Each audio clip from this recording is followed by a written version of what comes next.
नमस्कार, मैं हूं विभा राणा। आप देख रहे हैं न्यूज नेशन का डिजिटल प्लेटफॉर्म। महाराष्ट्र में जब से नई सरकार बनी है, कई बदलाव देखने को मिले हैं। इसी कड़ी में महाराष्ट्र में एक और नया बदलाव हुआ है, जहां अब फोन उठाने पर हेलो नहीं बल्कि वंदे मातरम बोलना होगा।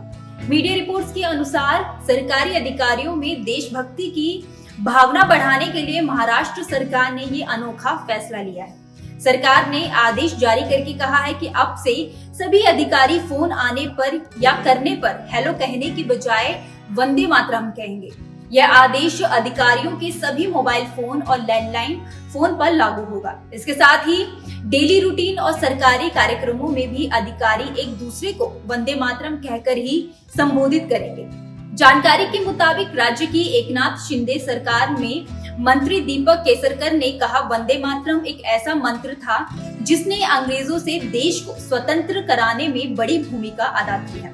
पूरे भारत में सभी सरकारें और आम लोग इस बात को स्वीकार करते हैं। मुझे लगता है कि एक दूसरे को वंदे मातरम कहने में कोई बुरी चीज नहीं है। अगर कुछ लोगों के दिमाग में वंदे मातरम को लेकर गलतफहमी है तो हम उन्हें समझा बुझा कर इस बारे में तैयार कर लेंगे। आपको बता दें कि महाराष्ट्र के संस्कृति मंत्री सुधीर मुनगंटीवार ने अगस्त में स्वतंत्रता दिवस से पहले कहा था कि हम आजादी के 76वें साल में प्रवेश कर रहे हैं।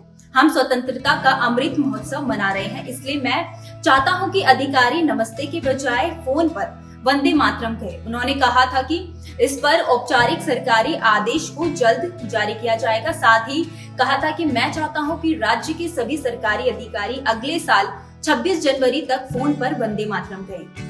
वहीं सरकार के इस फैसले पर समाजवादी पार्टी ने वंदे मातरम पर सरकारी आदेश के खिलाफ झंडा बुलंद कर दिया है।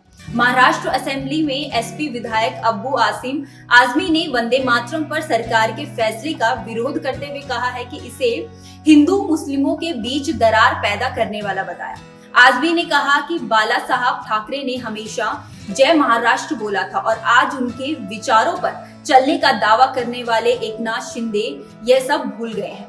आजमी ने आगे कहा कि एक सच्चा मुसलमान कभी भी वंदे मातरम नहीं बोलेगा। यह इस्लाम में कुफ्र है। हम इसके बजाय सारे जहां से अच्छा हिंदुस्तान बोल सकते हैं।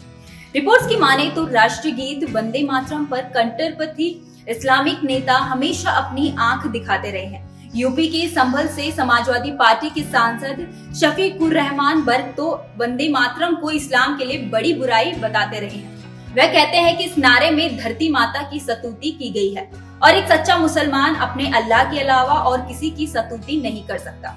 संसद और दूसरे स्थान पर होने वाले सार्वजनिक कार्यक्रमों में जब राष्ट्रीय गीत का गायन होता है तो सांसद शफीकुर रहमान समेत तमाम कट्टरपंथी इस्लामिक नेता ठिठाई के साथ बैठे दिखाई देते हैं। मुस्लिम वोट बैंक के चक्कर में तमाम राजनीतिक पार्टियां भी इन कट्टरपंथियों की हरकतों पर आंख मूंदती रही है। इस वीडियो में फिलहाल इतना ही। हमारे YouTube चैनल न्यूज नेशन पर तमाम विषयों पर वीडियोस उपलब्ध है। जाने से पहले हमारे YouTube चैनल को सब्सक्राइब कर दीजिए और बेल आइकन को प्रेस करना न भूलें ताकि हर न्यूज अपडेट सबसे पहले आप तक पहुंचे। और विस्तृत खबरों के लिए आप हमारी वेबसाइट newsnationtv.com पर भी विजिट कर सकते हैं। धन्यवाद।